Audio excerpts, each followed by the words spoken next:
So, we're the proverbial preacher's kids that was at church every time the doors were open. And of course, 25, 30 years ago, that was usually Wednesdays, Sunday mornings, Sunday nights, Tuesdays, Mondays. We were there a lot. And so I grew up in that kind of atmosphere.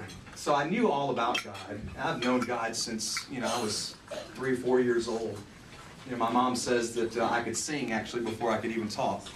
And I kind of believe that because I remember, my older brother and sister, I could hear them yelling through the house, "Mom, tell him to shut up!"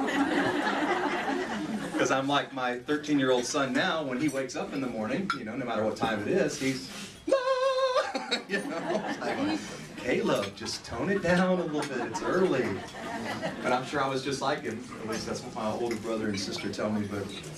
But in spite of all of that, being the youngest of 3 kids, and my brother was 9 years older than I was, my sister was 5 years older, there was still something, I guess, missing in our family. And due to some other circumstances that happened to me when I was just a little boy with a babysitter, and that's probably as far as we'll go with that story, I woke up every day for the majority of my life, looked in the mirror, and saw someone that was tainted.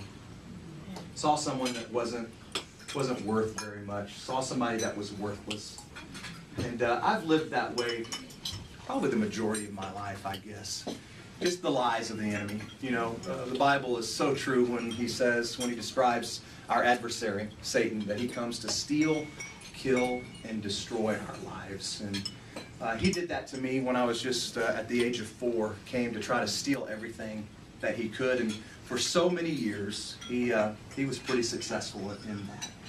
And I actually felt like for the majority of my life, like I was like a puppet on a string. And God was the big puppeteer up in heaven.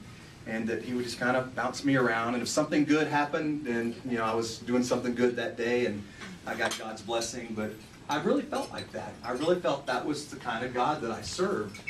That he was just looking for me to kind of trip up, waiting on me to mess up. So when you begin to think those kind of thoughts and you look in the mirror and that's what you see is a mess up, it's really almost a self-fulfilling prophecy. Then all of a sudden you start making decisions based on you're going to mess up. And that's really pretty much what happened throughout the majority of my life.